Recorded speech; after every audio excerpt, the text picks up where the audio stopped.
চট্টগ্রাম কঠোর আন্দোলনে আছি আমরা। যে যেখানে আছেন তাড়াতাড়ি চলে আসেন, আমাদেরকে আমাদের কর্মসূচিকে সফল করতে সহযোগিতা করুন। মুক্তিতে আমাদের 18 সালের নীতিমালা অনুসরণ করে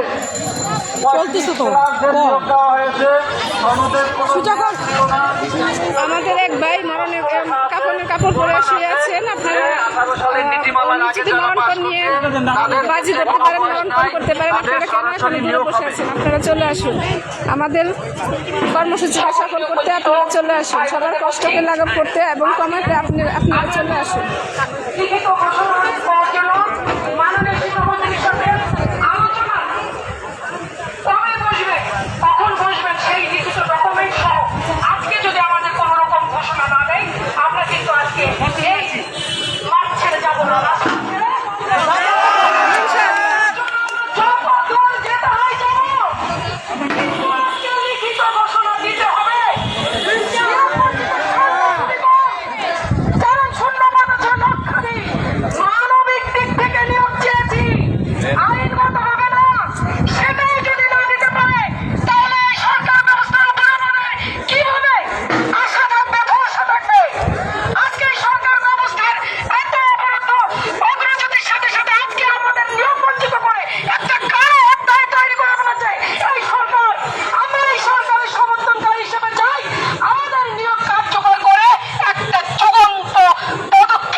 আজকে নিয়োগ বঞ্চিত সংখ্যা তৈরি করেছে এই এনটিআরসি প্রতিষ্ঠান আর শিক্ষা মন্ত্রণালয়। আমাদের জন্য আমরা নিয়োগ বঞ্চিত হয়নি। আজকে সরকার যে পদক্ষেপ নিয়েছে সেটা ছিল একটা আশীর্বাদ স্বরূপ। আপনি পরীক্ষার মাধ্যমে উত্তীর্ণ হয়ে যারা দক্ষ এবং যোগ্য হিসেবে সনদ লাভ করবে তারা স্কুল কলেজে ঢুকতে পারবে। আমরা সাধুবাদ জানিয়েছিলাম। আমরা ভেবেছিলাম আজকে গভর্নিং বডির অনৈতিক কার্যকলাপ থেকে আমরা মুক্তি পেলাম, কিন্তু কোথায় মুক্তি পেলাম? আমাদের জীবন অভিশাপে পরিণত করে দিয়েছে। আজকে দীর্ঘ বছর ধরে নিয়োগ বঞ্চিত থেকে আজকে আমরা অসহায়। আজকে আমরা পরিবারের ব্যয় বহন করতে পারি না। আজকে অন্যর কাছে হাত মারতে হয়।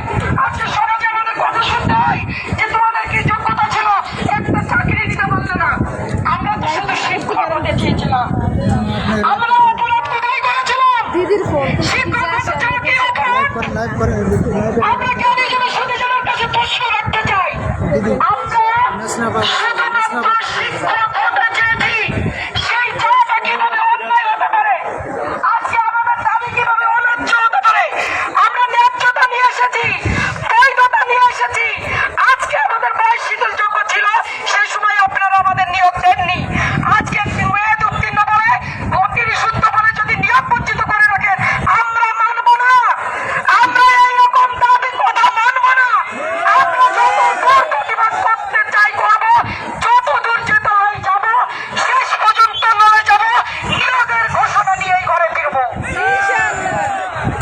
আজকে জানতে চাই শূন্যপদ এতদিন থাকার